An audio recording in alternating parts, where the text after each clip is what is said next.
Atendan agora a este dato. A metade dos galegos ten pagado o seu enterro. Isto tradúcese en que máis do 47% dos galegos ten un seguro de decesos. Chama a atención a porcentaxe dependendo da provincia. Ímolo ver perfectamente neste gráfico. Aquí poden ver vostedes como, por exemplo, Lugo, 27% de persoas teñen ese seguro, despois Ourense 43, tamén despois a Coruña 48 e, sobre todo, chama a atención Pontevedra, superando a metade da poboación que ten un seguro. Estas pólizas tentan que quede cuberto un gasto que, claro, habería que ter en conta se compensa o pago mes a mes. E imos deternos nesta provincia, porque segundo un estudo da OCU, Vigo está entre as cidades máis caras para inhumación, 6.000 euros, contando todos os gastos que temos aí. Lóxicamente depende onde se contrate. Aquí a maior parte do presuposto vaise o féretro, uns 1.200 euros. Imolo ver agora perfectamente. Ese sería o artigo máis caro dentro do enterro. Este sector cada ano aumenta traballadores e beneficios e hai un cambio de tendencia. As cremacións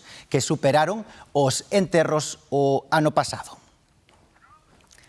Tamén hai diferenzas entre as zonas rurais e urbanas. Se as incineracións superan xa os enterramentos en España, na provincia de Ourense, por exemplo, apenas soben do 35%. Ademais, nas aldeas consérvanse costumes xa extinguidos nas cidades, como as esquelas en postes e taboleiros de anuncios.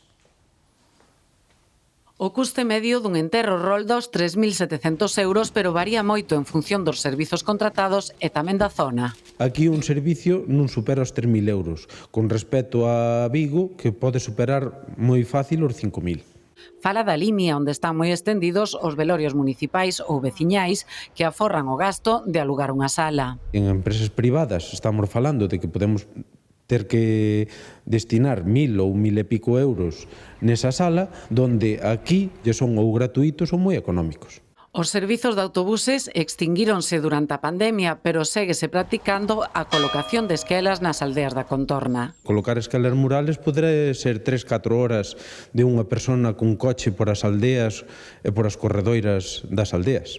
A cremación minoritaria aínda nas aldeas leva anos sin alza nas zonas urbanas, superando xa o 50% de media no conxunto de España. Yo no era partidario, pero ahora sí lo soy. Es mucho más práctico para todo, en general, para la familia sobre todo.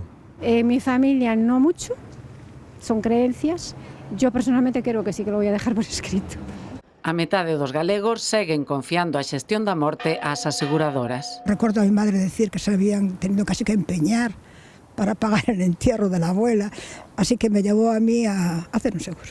A mí me parece que me sale carísimo pagar toda la vida. Yo creo que mi madre ya se ha pagado como tres entierros. A caixa, os traslados, xestións administrativas, flores e impostos son só algúns dos conceptos que abrangue un funeral.